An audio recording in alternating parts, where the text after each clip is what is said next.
ये रात है, ये तुम्हारी जुल्फें खुली हुई हैं। বলিউডের আলো ঝলমল দুনিয়ার বাইরে এক কিশোরী মেয়ে ভানুরেখা। চোখে তার অপার স্বপ্ন। তামিল সিনেমার তারকা পিতা স্বীকার করেননি তাকে, তবুও স্বপ্ন দেখেছিলেন বিমানবালা হবেন। কিন্তু জীবন তাকে নিয়ে গেল ক্যামেরার সামনে। শুধু নায়িকা নয়, সংগ্রামী এক মেয়ের গল্প শুরু হলো সেখান থেকেই।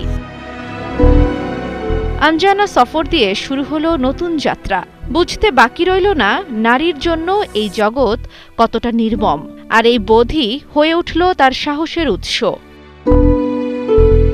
শ্যামবর্ণ সেই কিশোরী হয়ে উঠলেন গ্ল্যামারের সংজ্ঞা। মেকআপ, ভাষা, পোশাক, নিজেকে নতুন করে গড়লেন তিনি। উমরাও জানের নাচ, সিলসিলার নিঃশব্দ ভালোবাসায় তিনি যেন নিজেই লিখেছেন আপন গল্প। অনেক অভিনেতার সঙ্গে জুড়েছে নাম, রটেছে রটনা, কিন্তু রেখা কখনোই নিজেকে ব্যাখ্যা করেননি। তিনি জানতেন রহস্যই তার সবচেয়ে বড় পরিচয়। একাকিত্বকে পরাজয় নয়, মর্যাদায় পরিণত করেছেন তিনি। জান্নাতুল দোলনা, ৭১।